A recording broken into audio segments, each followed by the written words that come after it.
Hello and welcome. Good evening, good afternoon, and to some good morning to each and every one of you. And thank you for joining us. This evening, we are pleased to welcome so far 130 participants who are joining us live from near and far. And so I invite you to write in the chat where you are calling from, and this will give us a sense of the larger community that has gathered here this evening over such an important topic. And so again, thank you for being here. As you have seen, this conversation is being recorded and it will be added to our university YouTube channel. And we will be sending out the link to you after the event. You should have that link by the end of the week. The webcam is going to be on the speakers and not on the whole group. And so we invite you to keep your webcam open, again, so that we have a good sense of the gathered community today. I'm going to invite Gabrielle Dupuy to say a few words that could help us use the technology to engage well. Hello. So like Lorraine just said, we will be using Spotlight for the recording so that recording focuses on the people. But if you prefer to see the whole group, you can always in the upper right corner go to View and select Gallery View to see everybody if that's what you would prefer. And also encourage throughout the conversation, if you want to show what your appreciation or react to a comment, you can go at the bottom of your screen. If you're on a computer, click on the reaction button and select, there's a clapping, there's a thumbs up, there's a laughing, a impressed face, a heart. But if you click on the three little dots, there's also a whole other slew of emoticons if you want to use them.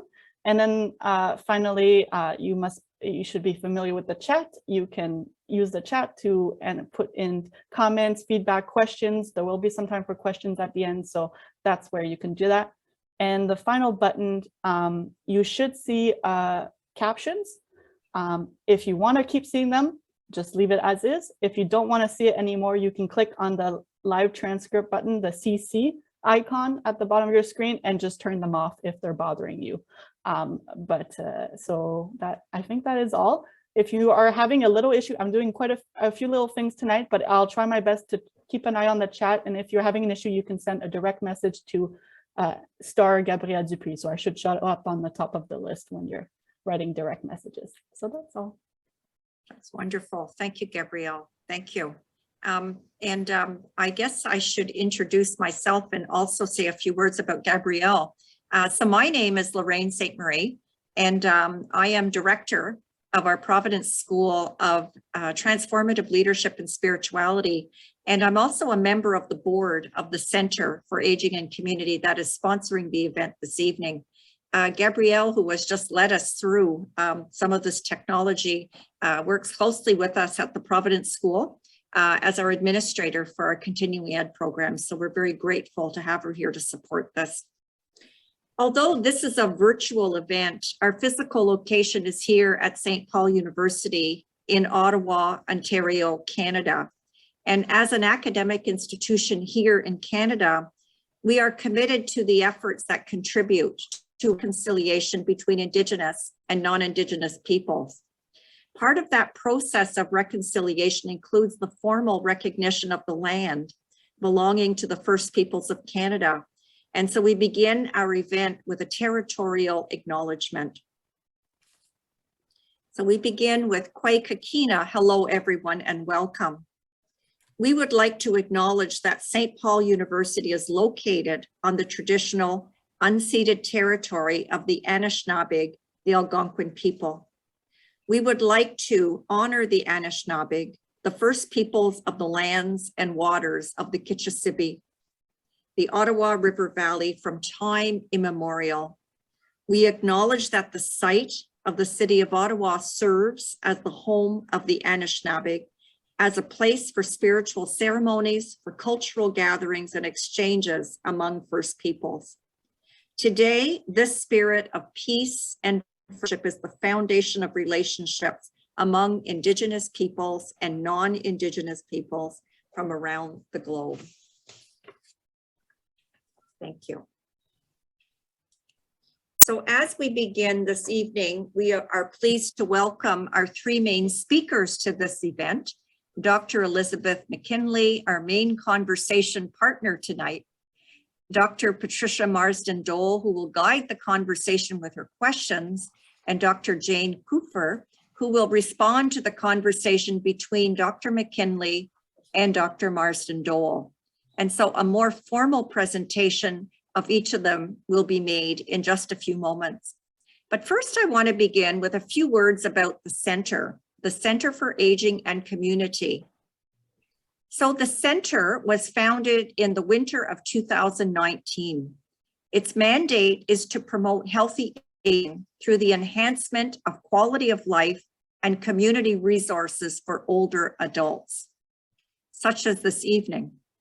It is through innovation, collaboration, and interdisciplinary research that the center seeks to address challenges and facilitate learning opportunities in all realms of daily life, including the social, the physical, the cognitive, the emotional, the spiritual, and the political spheres. The intention of the center is twofold. As a center for research, its purpose is to promote and advance research on issues related to aging from a number of perspectives and disciplines. And a center for community engagement, its purpose is to create spaces for raising awareness, engagement in meaningful dialogue, and inspiring effective action in response to specific concerns in aging society. And this is indeed the intention for this evening. The center aims to strengthen the connection between research and community in a number of ways, one of which is granting student awards. And in the other way, it's through community member participation in the research itself. And if you are interested in participating in research, we will ask you to indicate that on the survey that you will be sent with an email following the event, in which also you will have the link to the video. So in line with the twofold intention of the center, it is led by two co-directors.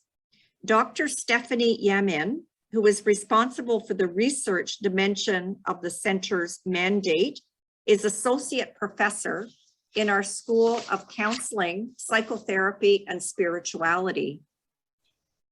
The other co-director is Patricia Marsden-Dole, also co-founder of the center and co-director responsible for community engagement. And so now it's my pleasure to formally introduce Patricia as we begin the conversation.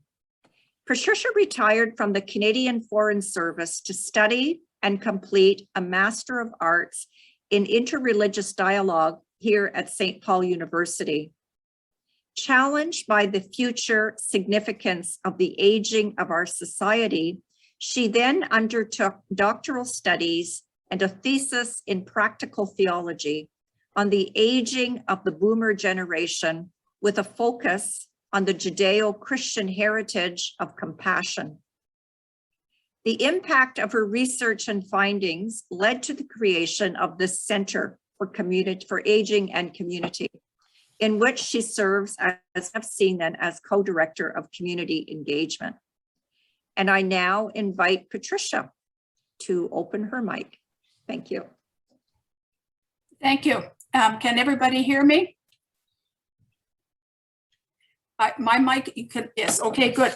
Well, it's my pleasure to introduce one of my mentors, and that is Reverend Professor Elizabeth MacKinlay, whom I first met doing my research and subsequently was given the great honor of being able to say something on the republication of her basic text, Aging and Spirituality. Anyway, Elizabeth is both a registered nurse, a priest, and was and finished her theology degree to become the inaugural director of the Center for Aging and Pastoral Studies at St. Mark's National Theological Centre in Canberra.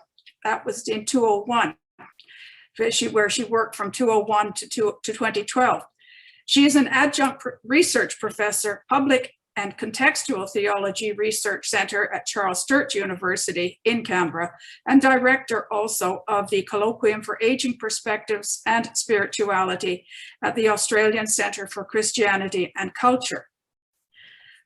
Her book of that time, where she researches and teaches in issues of spirituality. The book, Finding Meaning in the Experience of Dementia, was awarded the 2013 Australasian Journal of Ageing Book Prize. A companion book, 2015, is titled Facilitating Spiritual Reminiscence for People with Dementia, a Learning Guide. A second edition of Elizabeth's basic text, The Spiritual Dimension of Aging, was published in 2017. Her latest completed research was a funded study, an Australian government funded study, Finding Meaning in the Experience of Frailty. And so I think that many of us here tonight are very interested in all of that research and the personal experience which that has gone into her research. So perhaps we could start with just a few questions. Welcome, Liz. Delighted to see you. I know it's fairly early in the morning where you are, but you did get up for us, so thank you, and everybody else in Australia. Perhaps we could start with question one, which is all of this comes out of your life experience. All of this research and wisdom and your writing comes out of your life experience. Perhaps you could tell us a little bit about that and how that led you into this field. Thank you very much, Patricia. And it's a pleasure to be with you all at different times and places. I guess, where do I begin? We focused down on spirituality and dementia for this particular project, and in fact also with spiritual reminiscence. And the area of spiritual dimension of aging was my own doctoral area of study. And I mapped what was happening for older independent living people as they grew older, and where did they find meaning in life. And then my mother developed dementia, and I was the distant daughter. And I think practically everybody these days, certainly in Western cultures, has been touched by one or another family or friends who've had dementia. And I was a nurse at that time. I had a specialty in gerontology, and I was concerned with nursing management of dementia care, and I hadn't thought past that. And then I went on a CSEO program, and I was on team, and I met this woman, Christine Bryden, who some of you would know. Christine was actually diagnosed with younger onset dementia during our months of preparation for CSEO. And she challenged me. She said, I want you to walk this journey with me into dementia. And of course, I had my nurse's hat on, which says, manage dementia care appropriately and give the best kind of care. And she said to me, I want you to walk this journey with me because you both got the geriatric nursing background and you are a priest, and I think I need both. Well, I was scared. You know, I would have rather done something else, I think, at the time. But in fact, when I prayed about it, I realized that I didn't have an option. And so I started this journey with Christine. We're still on this journey now, over 20 years later. And it's been an amazing journey. And I have been very privileged and challenged to walk this journey. I had never before asked someone who had dementia, what does it feel like to have dementia? That had just never been part of the conversation. It was focusing on the best physical and possibly mental care, but certainly not including emotional and spiritual care. And so it's took me back to the drawing boards. So there we were.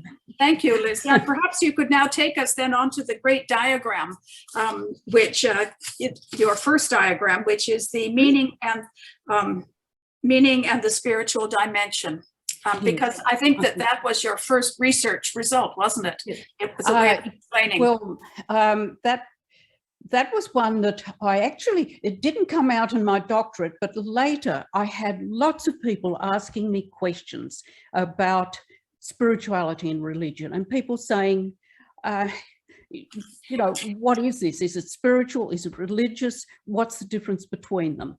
And as a way to answer that question, I drew this diagram, and in my 2017 book, I've done this out with 3 big circles which interlock together. So body, mind, and spirit, pretty basic.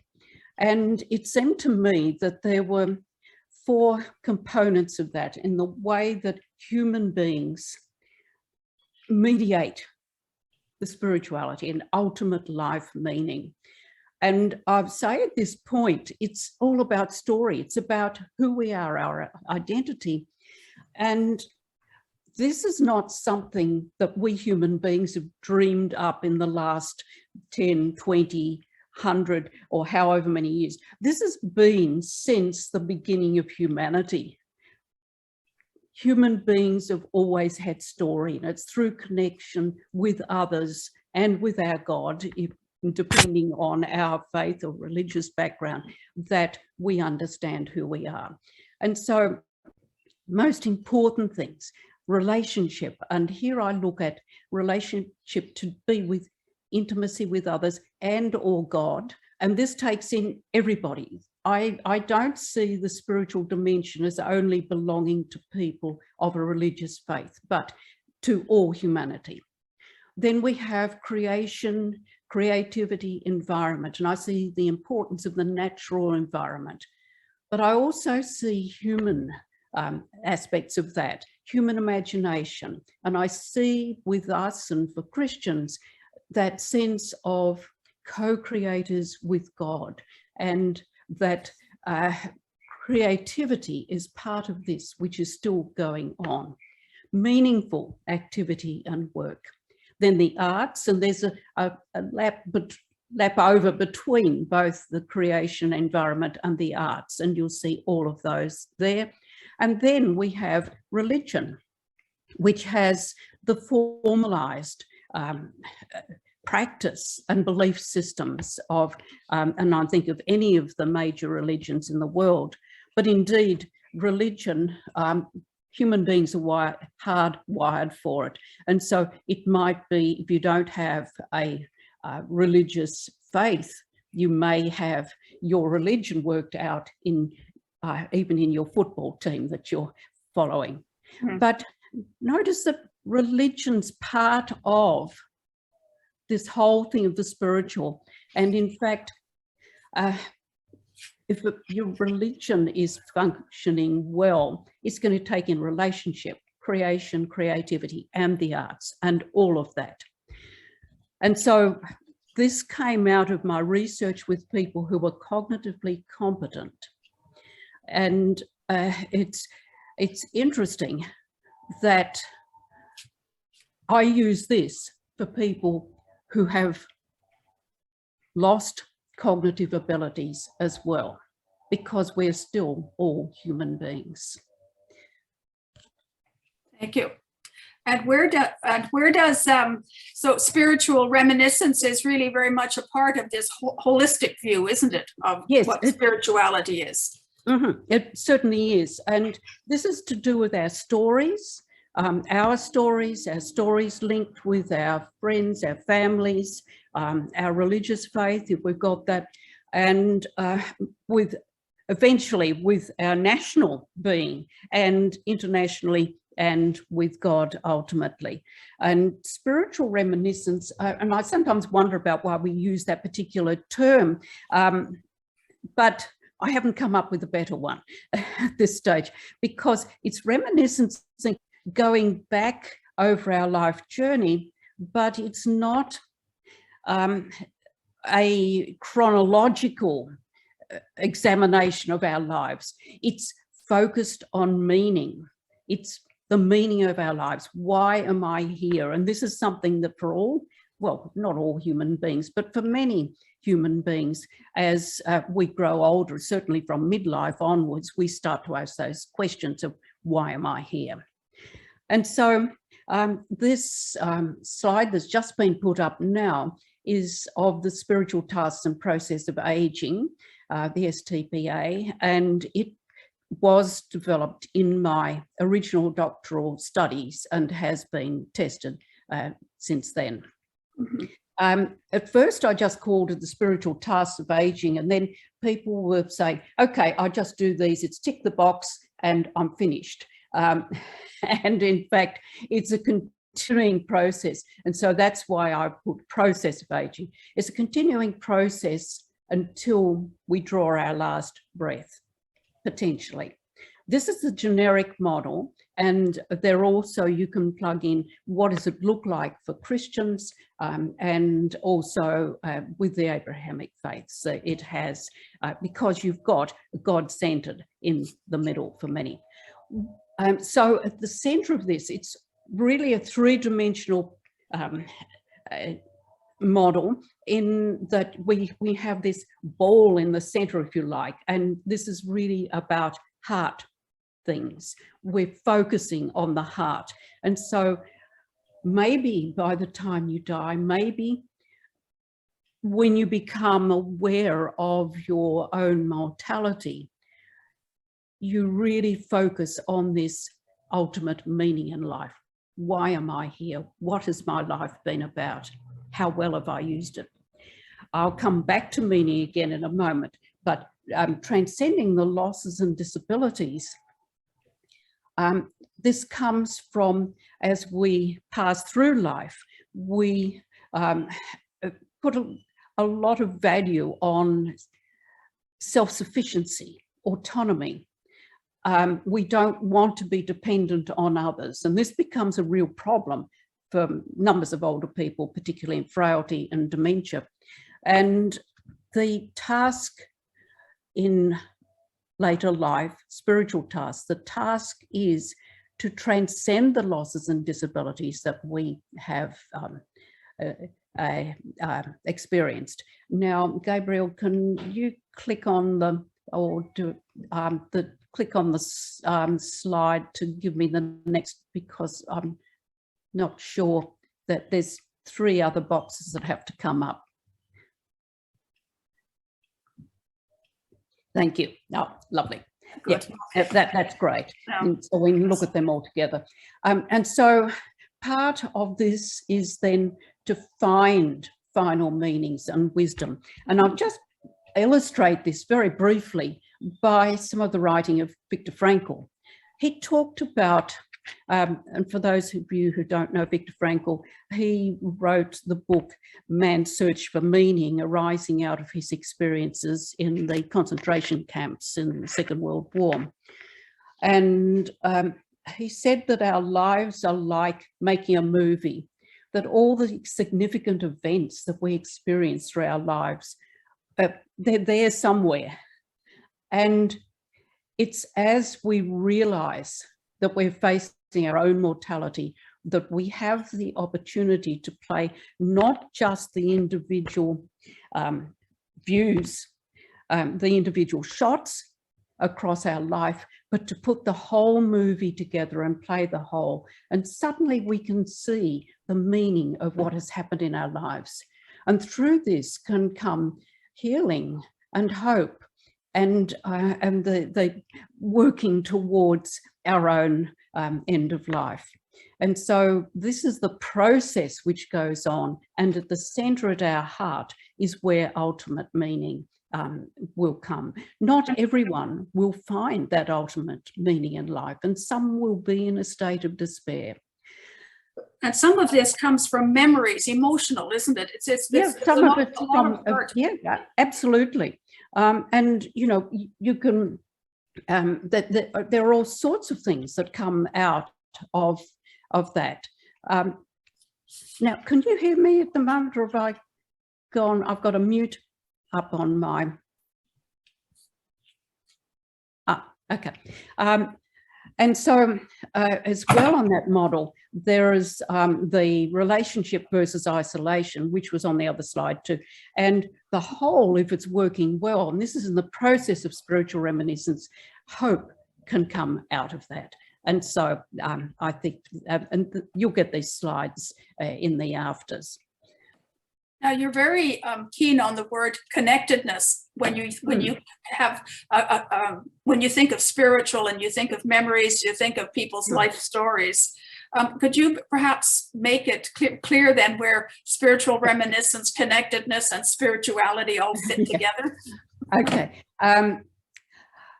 We were aware of how important relationship is to human beings, to practically every human being. When we started working with people with dementia, and our main studies, we had a number of funded research projects in the dementia field. And as we worked with these people with in-depth interviewing and with weekly sessions over a period of time, we found that some of these people had few verbal skills left, and yet they were connecting with each other. And my colleague and I, Corinne and I, we talked about this, and we felt that the word relationship didn't actually get it, because it was far more than this. It was the connectedness between the people. And we found where we worked with, some of our groups went on for 24 weeks, and some of them with much more difficulty in language ability. We ran them for 6 weeks, but the 24-week groups, we found, and with mixed method study, we found differences and greater interaction happening with the group members over the period of time. And sometimes, and this is in the 2012 book, figures are in that, it was amazing that these people who didn't normally, they were all in residential care, mild to moderate and more dementia, they maybe 4 people in a group where they had quite difficult communicating abilities, we found that they would support each other in the group. Maybe one of them would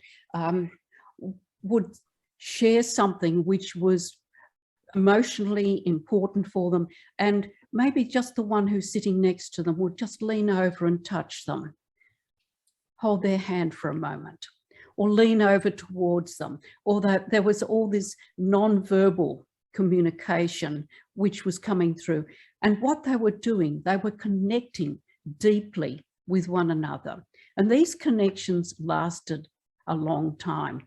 I still use spiritual reminiscence myself in my own clinical work. And just in the last few years, I've had a wonderful gentleman who, when I first met him in one of these small groups, he had virtually no verbal abilities. But yet the day when we looked at, and when we'll have the slide 3 with the 6-week training module up in a moment. And we were doing the session on how did they respond to the spiritual. And in fact, I'd asked this small group of people about, it was about I haven't got the exact question on here, but it was the one we looked at cultural and spiritual experiences, and we looked at cultural things, and we were looking at things which from their environment. We looked at the arts, and we looked at music and a whole range of things to find out what was important for these people. And this man, when I asked them to share, and he couldn't speak, but he recited that amazing poem, and not a short poem, The Walrus and the Carpenter. And he could say that word perfect. His story is a beautiful one, and maybe I might write it up at some stage. We don't have time to go the whole lot this morning, but we connected through this. Another one of the small group was from southern Italy, and he sang us a beautiful Neapolitan song and yet could not converse normally with us. And these things, and there was one who could paint, and her artwork was beautiful and could share with the group. And this is all about connectedness. And that's what if I could just say then, is connectedness, because I think this is the key to understanding your concept of spiritual reminiscence and spirituality, the spirit of the person. So would you say that connectedness then equates to finding meaning in life? That is what meaning in life is about connectedness? A connectedness is a critically important aspect of how we come to find meaning in life. And so it's meaning in life, it's what lies at your heart. And so if you have affirming relationships, and interestingly, the people with dementia, when in this project where we were looking at spiritual reminiscence, when we put all the data together, we saw that for these people, meaning in their lives was almost synonymous with relationship. So if they could connect to somebody who was sitting in the group with them, that in fact relieved their spirit, it opened their spirit, they found themselves. Yeah, and of course these things actually lasted outside the group time, and we tested these. So this was exciting, and with some of them, I've been able to, over weeks, months and years, as they cognitively declined, I could still connect with them, and I'd be going around the aged care facility, and they would see me, you know, the eyes light up, and so that there's something that they probably wouldn't have been able to say who I was, but they knew that I was someone significant. And this, I actually just bring a quick example from Christine Bryden's words. She said when she was diagnosed with younger onset dementia, and she had 3 young daughters, and she said, sometimes I can't remember their names, but I know who they are. I know who they are. And this is knowing it at a deeper level. And this is where we need to go. And working with these people, it's not all about talking. There can be times of silence, long periods of silence. And it's so important, the people who work with people with dementia, that they don't try to jump in and say, you know, suggest a word or an idea, because that'll wreck what the person with dementia is already trying to think about, to express. And so we need to think in new ways about how we listen to others.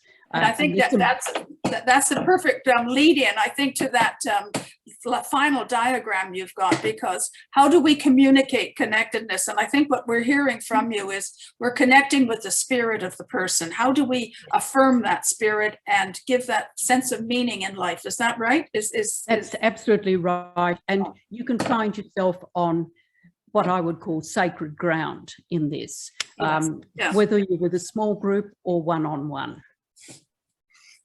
And so perhaps you can go through this important diagram, and I'm sure there will be questions about what you mean by spiritual reminiscence, but perhaps as you go through this, you'll be able to give us an idea that gives people an opportunity to ask you a deeper question. Okay. Look, one of the first things that and I've got the themes down there, that this comes from my model. So life meaning, and then for reflection, I'm suggesting this can be a takeaway tool that those of you who would like to, maybe might like to take this into your own clinical practice. You might like to take it into just thinking about yourself in your own life. but life meaning is essential. And it's been really interesting with different groups of people where I've done workshops on spiritual reminiscence. Sometimes they'll sort of interrupt me and say, yeah, this is fine if you've got cognitively intact people, but what about people with dementia? They can't respond to this, can they? And in fact, people with significant dementia can respond to meaningful things. And the thing is, this is their agenda. You're not attempting to be a therapist who actually works with a defined pattern that you're going to help the person work through. What happens is that the person themselves finds what is meaningful to them. And that's so important. So it's important that question I've got there, what is most important in your life? Where do you find greatest meaning? And so some people will respond to purpose and some people respond to meaning. And the word purpose, and I don't want to get too much into that, but there are nuances of meaning there, because meaning is about what's in your heart. This is depth, and it's about being rather than doing. Whereas what's important, or what's the purpose of your life, some people will get into the what are they doing in life? What are the activities they're engaged in? And then we've talked about that. So week 2, we would focus on relationships or isolate and connection with that. And then week 3, we would go through to looking at, and a whole lot of things come out in this, hopes, fears, worries, forgiveness might be something that comes out. So can I just ask Liz, these questions then are for the facilitator of the group, is that right? Yeah, that's because they're cognitive questions. Yeah. And it's the facilitator doesn't ask questions as such. Exactly. What I like to set the attitudes and the tone is to suggest that the facilitator invites the person into the conversation, invites the person into this particular area of their lives. If you have a facilitator who's a very extroverted person who likes to be on top of everything, that doesn't always work particularly well with people who are having communication difficulties. And so, yeah, when we ask people in week 4 about growing older and transcendence, we don't use the transcendence. That's the facilitator would have that. But the question to the people would be, what's it like growing older? And they get into some wonderful conversations and share a whole heap of things that they want to talk about there. And then 5, and this is an important one, we have come to ask the question, and this is just one of the questions in our program. We have this done out in quite some detail. The question, what do you think God is like? And I ask that in practically every study I do. And it's interesting because we have people who have no faith affiliation whatsoever. We have people who are atheists, agnostics, people of different faiths. And we've just finished doing a project on frailty, and we certain that was multicultural, multi-faith.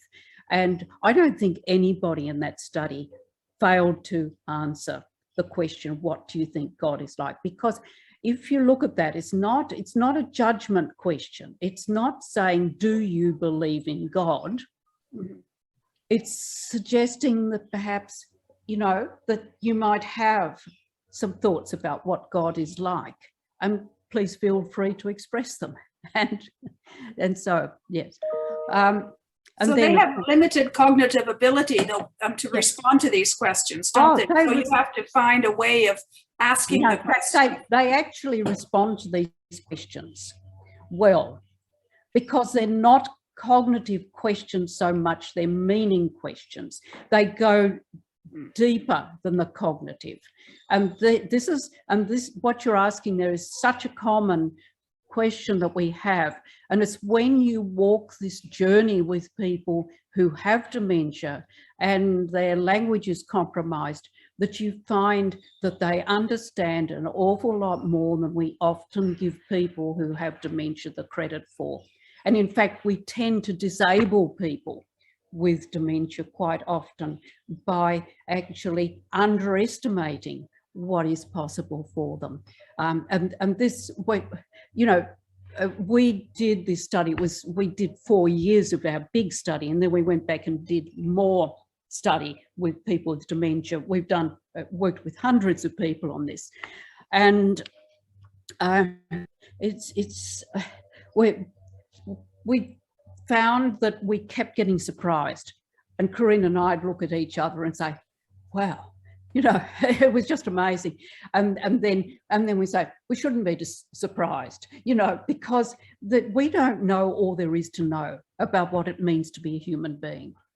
But yet there's something about the person who has dementia that they can often more readily come into this space of talking about things that people who are cognitively competent can't, like even about death and dying. People who with dementia are more ready to talk about that. And often it's the person who's the carer or family member who says, oh no, Aunt Josie's died. We mustn't talk about her, you know, and we keep protecting people who have dementia.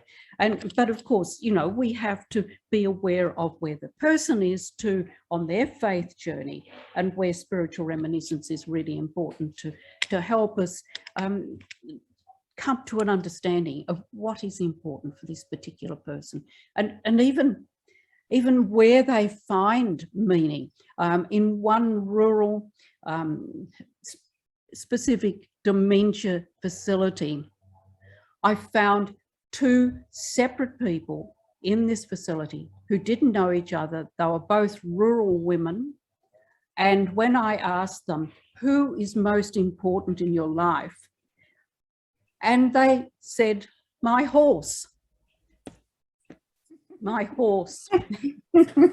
And when I asked, because they didn't have many verbal skills, I asked staff afterwards, and yes, they had a great love of horses in their lives earlier on. And of course, I mean, how do you bring your pets in, or you can't bring a horse into the aged care facility. So, but it's interesting, and knowing where each person is on their life journey is so important.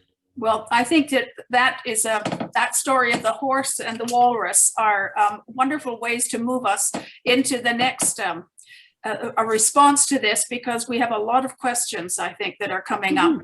And I want to thank you very much. And just to make sure that everybody understands that there are 3 words we're using here: spirituality, spiritual reminiscence, connectedness. And maybe if you've got another word we should be keeping in mind, you could give it to us.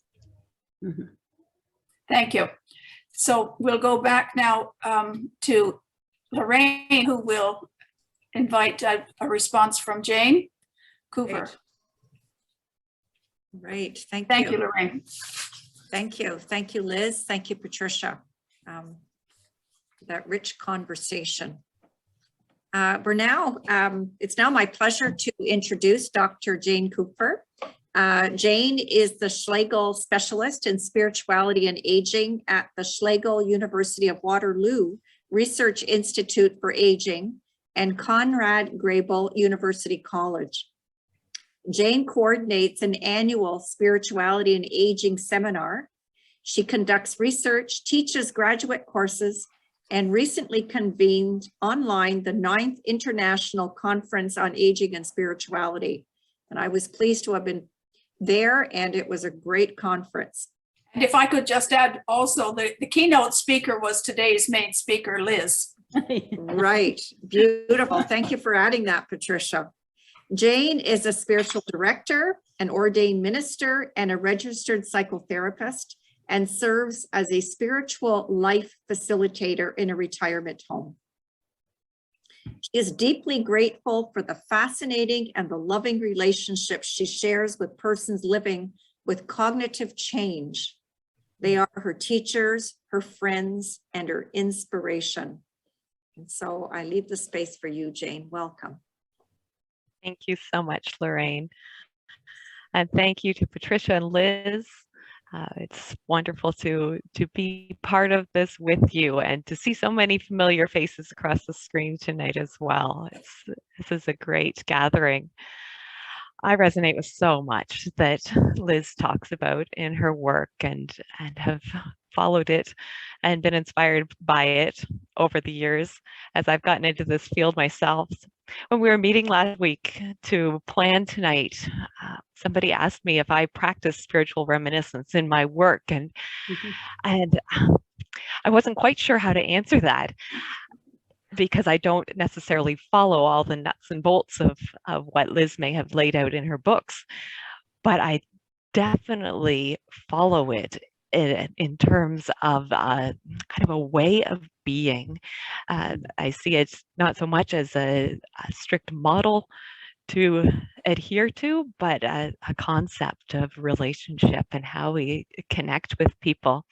And as a spiritual director, you engage in the world in a certain way. It becomes a way of being with people, a way of almost running a parallel track of consciousness, and listening and engaging and inquiring with this sacred curiosity and this longing to help people to cherish the richness of who they are.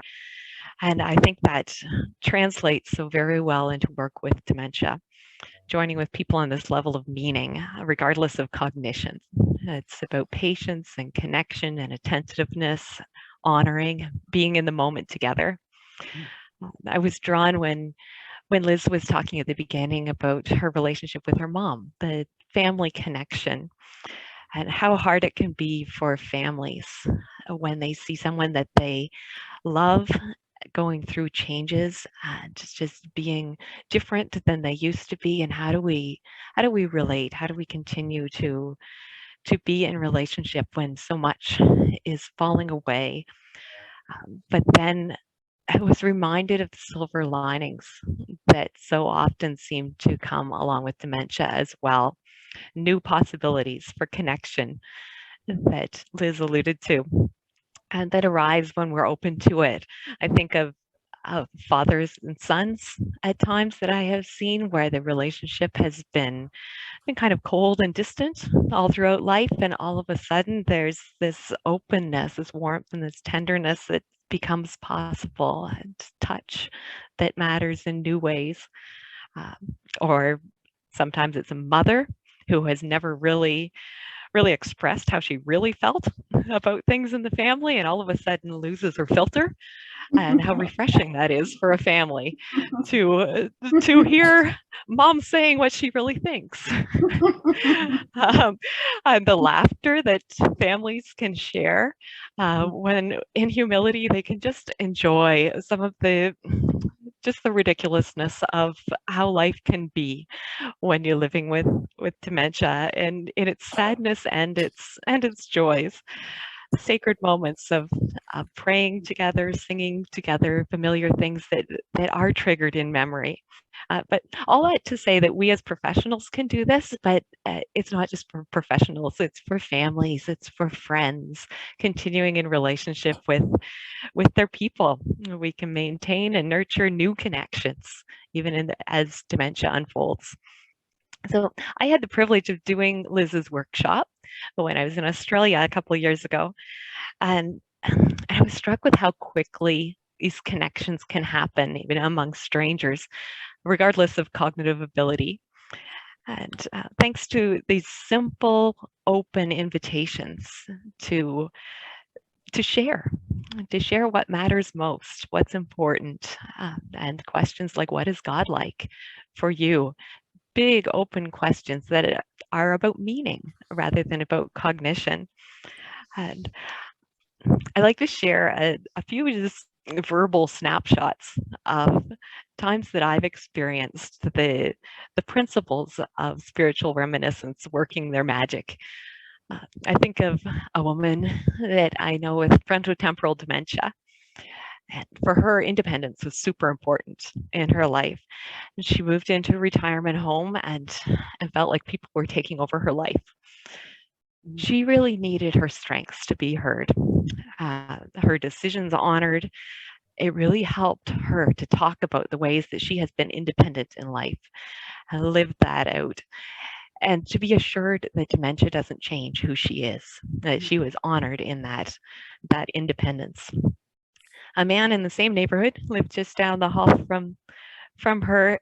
He was a chaplain himself. And he feels really lonely when time gets long in the retirement home until the chaplain in him is awakened. And then he jokes about how we always sing hymns, but never hers. And he likes to, that's his favorite joke. I hear it every time I see him. And he loves to harmonize when we sing hymns. And the other day he said to me, "This is my favorite place of all the places I've served because I love the collegiality." He's known and he's appreciated, and he continues to use the gifts that he's been given there and has this sense of collegiality because we have these kinds of conversations at the level of meaning.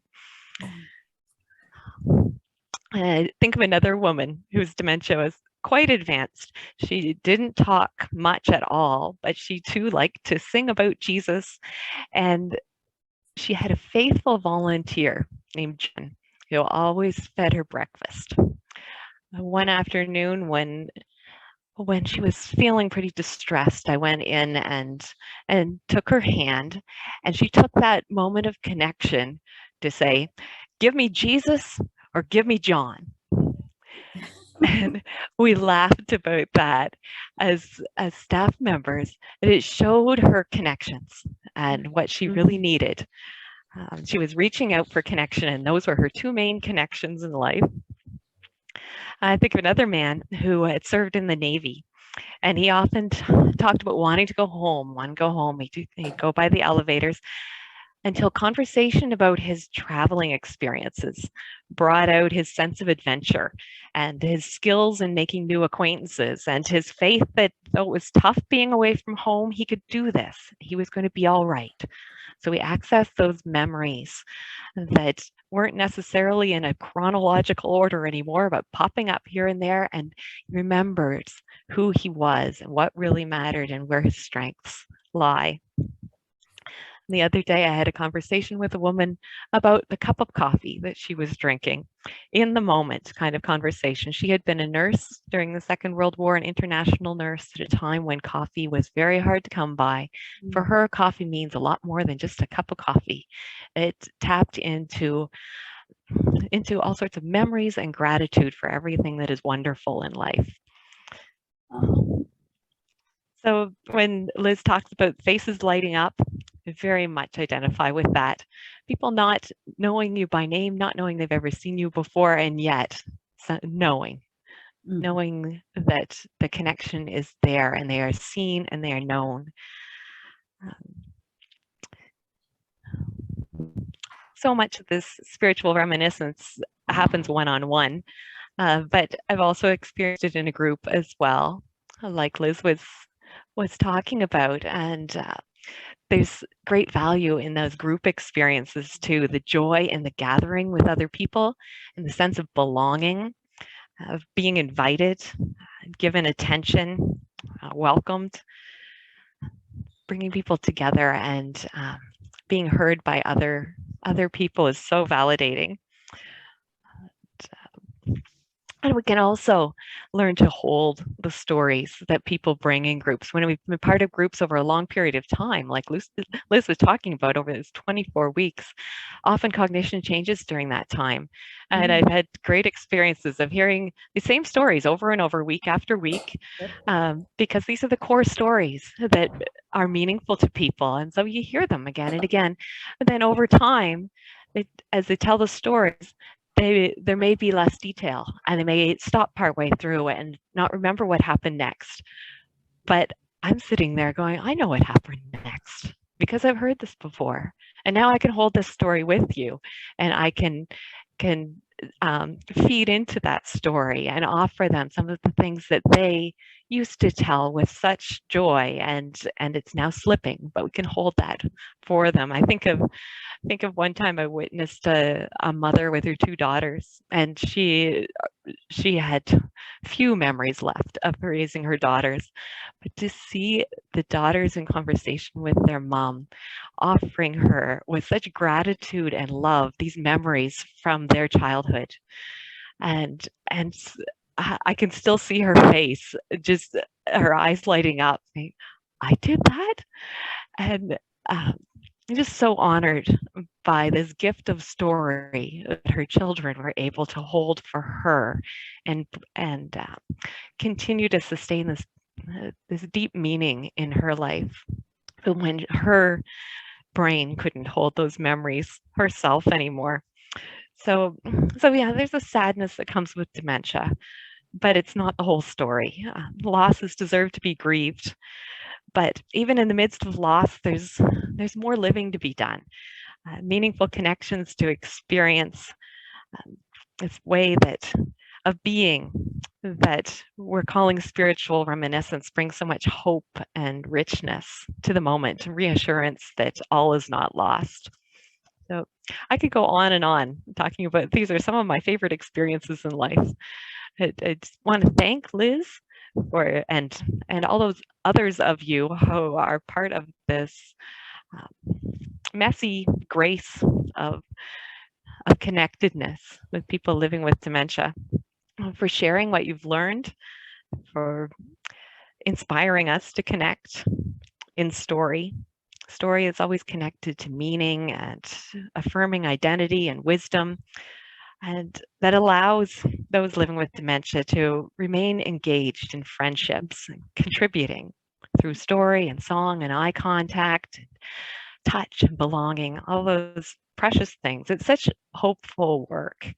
We can counter our fears of dementia by knowing that we can have this trustworthy connection with one another, even in the midst of dementia, through it. I think one last point I think of at the international conference, Rabbi Dale Friedman challenging us to think about when we have dementia. What are our hopes? What are our fears for when we would have it? And to let that inform how we interact with other people. One of my hopes is that connectedness will be there.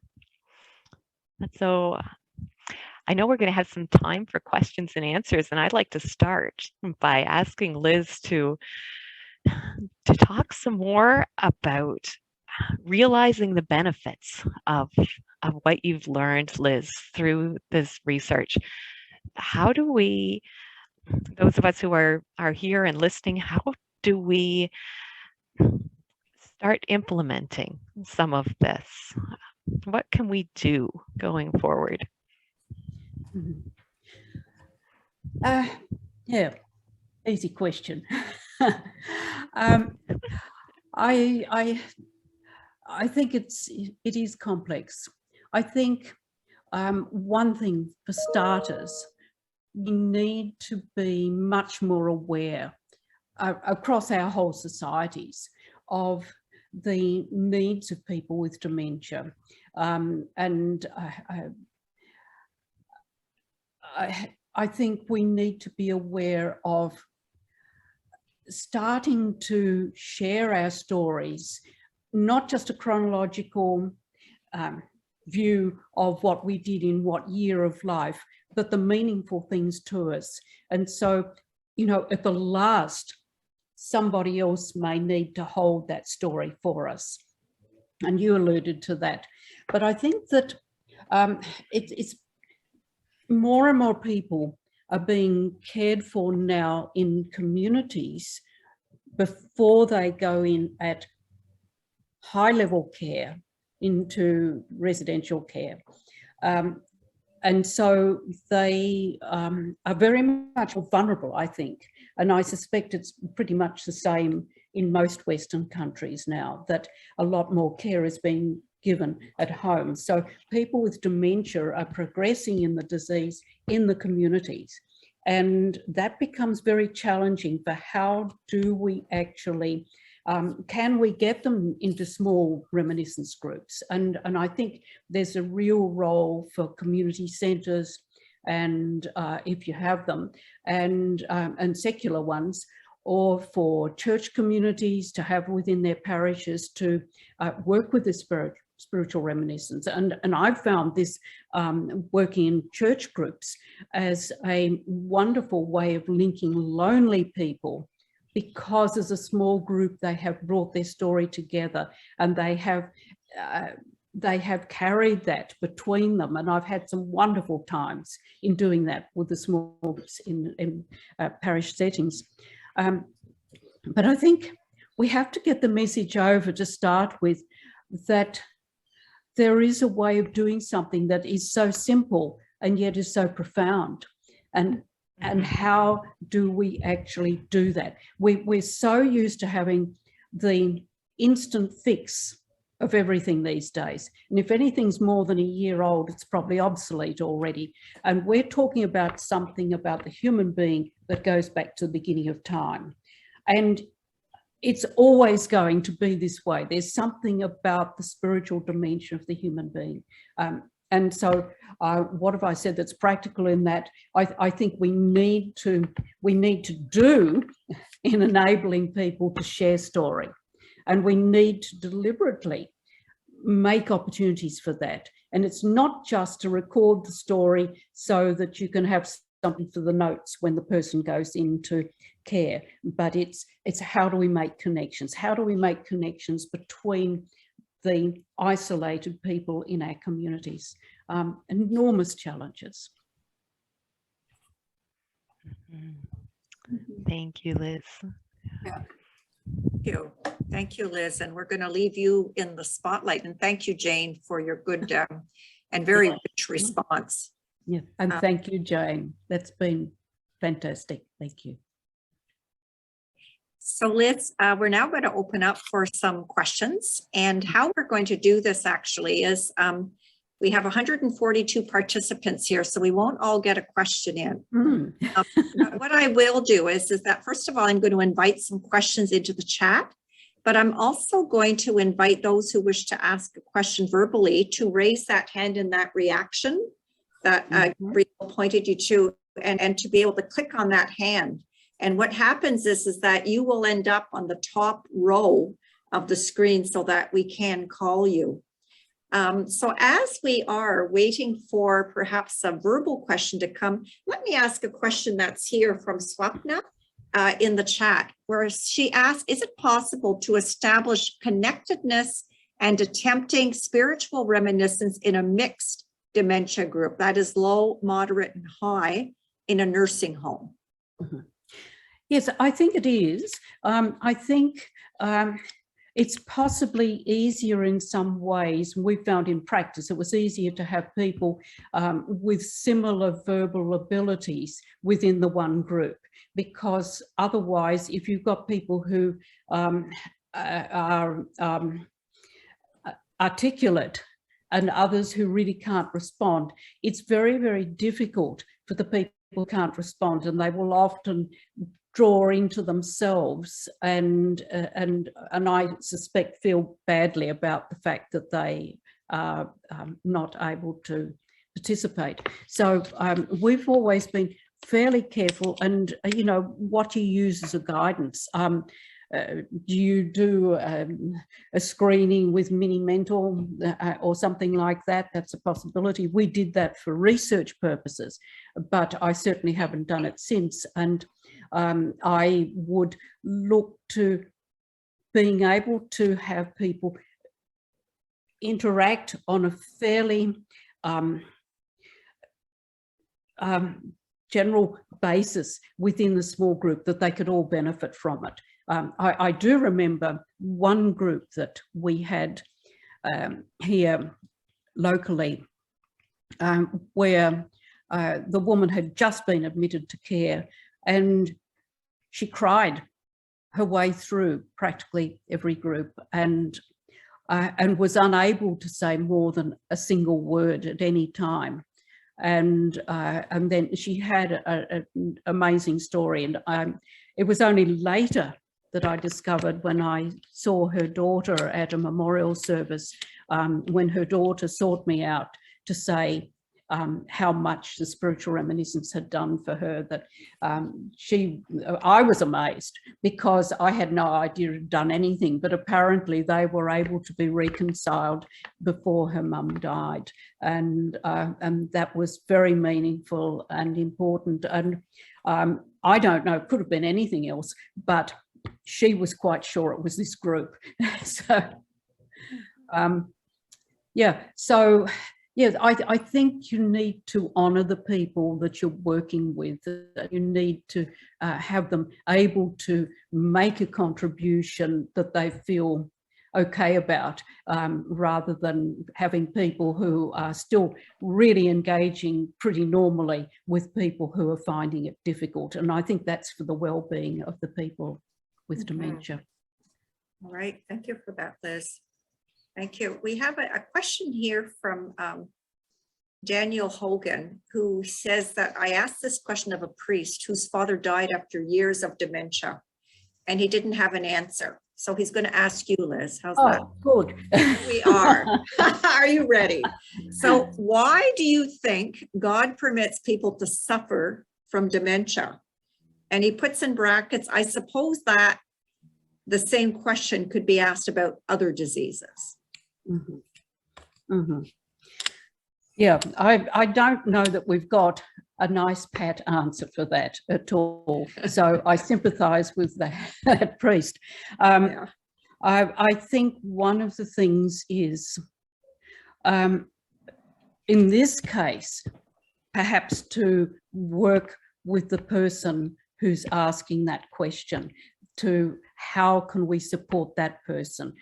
Do they have a faith perspective? Where are they in their spiritual journey? What is going to be helpful for them? So I'd be almost doing some work one-on-one with that person to go through this whole process of you know, what is happening, looking at the relationship that they had before. So it's definitely a pastoral situation, and I think that you've got to walk a little bit of a journey with that. Mm-hmm. Mm-hmm. Yeah. Now here's one. Here is more a comment that you might want to comment on. First of all, this is from Anne Hennessy, who actually very much appreciates the humility, Liz, that you bring to this conversation and to your work.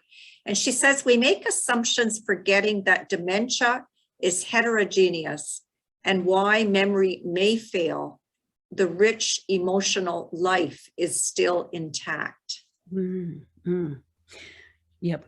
Actually, it certainly is intact. And of course, that's facilitated. Finding that it's intact is facilitated by those of us who walk the journey with these people, in that if the person is treated as though there's nothing there, then we're not likely to know that.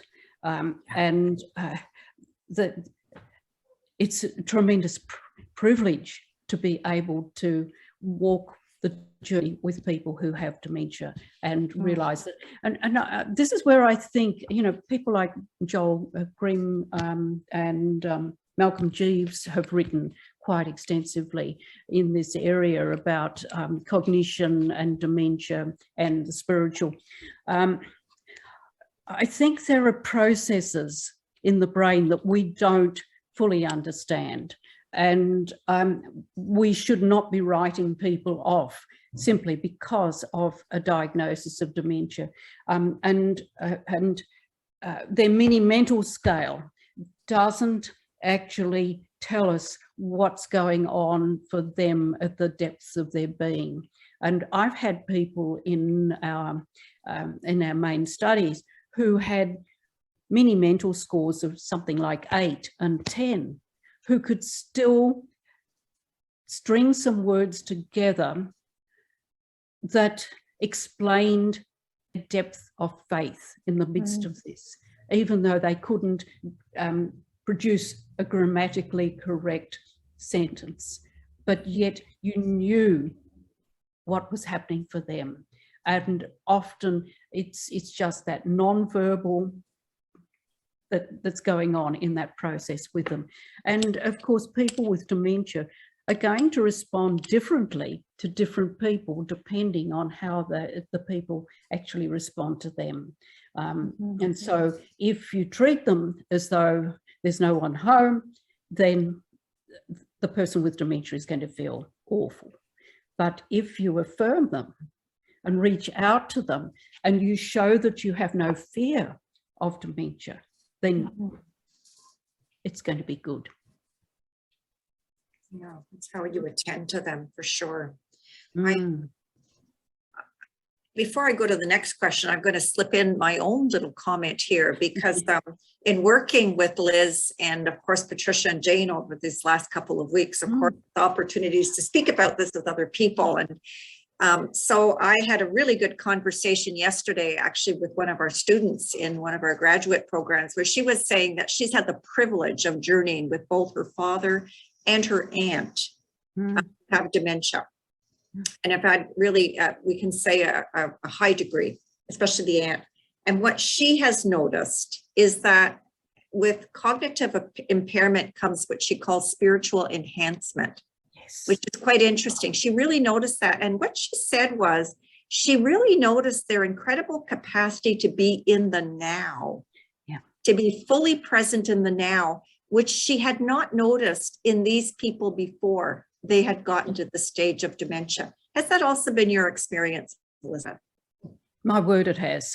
Yes. Yeah. And that's the privilege of caring for these people as a nurse or as a pastoral person, because and this is this sacred ground that suddenly you realize that, and it may not have anything to do with being able to speak coherently, but that spiritual being of the person is palpable there.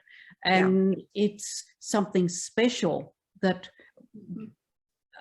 but you still have to have that ability to recognize and affirm that the person is doing that.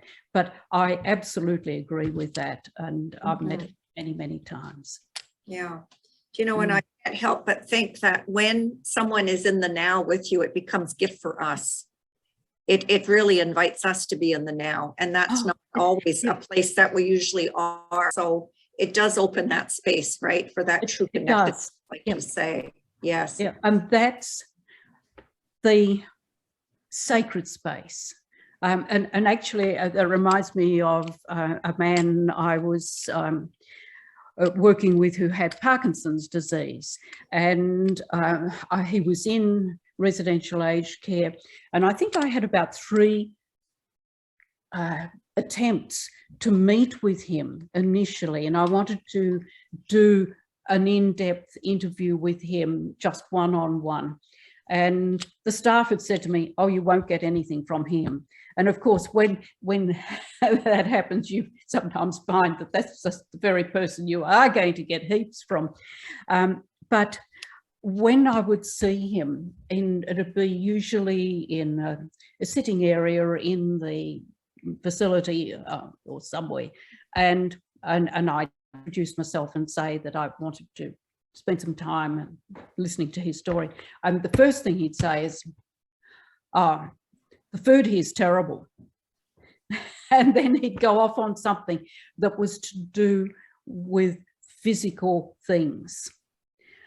For some reason, I persisted and I said to him, "Oh, it's really noisy and people keep coming and going. Is it possible we could perhaps meet in your room at a time that's convenient for you? If you tell me when you would like me to come and see you, and we can do that." Well, he had the most amazing story. He was an old farmer and close to the land, and and part of his meaning in life had been all the things that his being came out of the land, and a beautiful, gentle man, and coming to terms with being in a nursing home, if you like. And he said with the Parkinson's that his wife was still at home, but he said, I didn't want her to have to deal with me. And it was, you know, it was just, and then his story unfolded. And he told me of some of the things, a son of his, adult son, had been killed in a tragic accident going through a wire fence on the property with his shotgun, which wasn't on safety. And the son died. And, you know, this man was still dealing with these kinds of issues and the difficulty in actually being able to articulate all of this. I found that he was exhausted after a period of time, and we arranged another time to come back. But then he gave me this journal he had been writing about his life and about his deep spiritual things in that. And it was just beautiful and moving. And we had more time together and masses of time together. But it was so sad that he felt so isolated. And I think he knew very well that the staff thought that there would be nothing. Interestingly, I was taking a group of nursing students, third-year undergraduate students at the time, and we were doing a unit on ageing, and they were in a placement in an aged care facility, and they were to do case studies. And of course, they were to de-identify the people they were working with. Would you believe that when the case studies came in, one of them had actually done his life study? And I recognise, I never told the student because I thought he's had another chance to share in depth with somebody else. And this student had obviously got so much learning out of this time with this man. And so it's really interesting how things unfold. That's beautiful. Thank you for that, Liz. I have a few more questions here. So I have one from Alan Cook, who asks, how do you manage in these groups with residents who have profound hearing loss or other communication deficits? Does it work to have someone else speak for them? Okay, well, as someone who has hearing loss, I can perhaps speak to that. But I think it's very important that the person can speak for themselves. What we've done in groups, because often this is the situation, what I've done in groups is always make sure that if you've got someone with hearing deficits, make sure that they have their hearing aids in, they're working, and then put them, say, next to the facilitator, or, you know, in the place that they can hear best, and keep them in a really small group. And I know that in some places that have done spiritual reminiscence, they've had, because of shortage of staff, they've taken up to 8, 10, 12 people in a group. You lose these people. And I think it's equally important that a person with hearing loss can be included.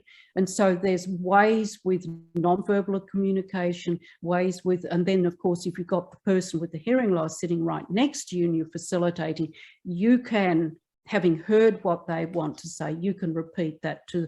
But I think one of the things about the person's story is that is that person's story. And I know sometimes that family members will feel that they need to speak for the person who has dementia. And actually they have a story, a legitimate story too, but they know it in a different way from the person whose story it is. And so I think we have to be very careful there that we don't get a version which doesn't resonate with the person whose story it is. But yes, certainly there are problems with hearing. One place I was at, I was aware one day that the person didn't have their hearing aids. And so I went back with them because by the time I found out on this particular day, we were running short of time and I just had to go on as best I could. And as it happened, when I took the woman back to her room, her daughter had just arrived to visit. And I said, oh, your mum didn't have her hearing aids in this morning. I wonder what happened. And they said, oh, well, actually, they're locked up out in the nurses' station. And, well, that's a lot of good. But anyway, she said to me, oh, look, she said, you know, I've been talking with some of my friends and they've said that for people with dementia, it's probably better if they don't have their hearing aids because they can become more distressed when they have their hearing aids. And I just about had, you know, I was trying, in case she was feeling that way, I didn't want to, you know, create an awful scene, but I needed to make it very clear how I felt about that. And so I talked to her about it and I talked to her about the fact that hearing is something that connects us with the world. And if you take this away, how distressing this must be for the person with dementia, even more so than for anybody else. And she actually looked very relieved and she said, I thought this was a really strange way to go, but she said, this is what I've been told. And so, you know, we had to work on that. And now I know there's a audiometrist who goes and visits this place, and there's a lot more happening there to support. But this is a really important area. Wow, it sounds like a teaching moment for everybody. Yes. Isn't that something? What a story. All right. Let me just go here. Can you give us specific engagement techniques to apply spiritual reminiscence to someone with severe dementia who is not very talkative and who generally has a blank stare? Okay. Maybe another story there, which wasn't my story, it was actually my daughter's story. And she was working as a pastoral carer in a high-level dementia care unit. And one day she went to check on this person who was being cared for in a water chair. And she wondered why she wasn't out with the rest of people. So and she was nonverbal.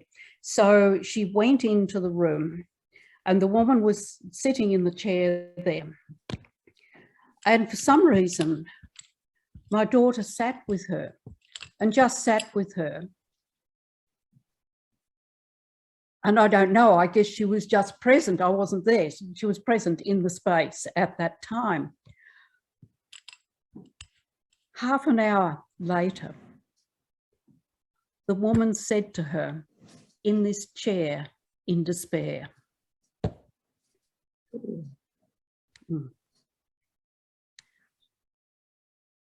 And she was a person who never said anything to anybody. But there was that presence, that pastoral presence that was there with her. And so,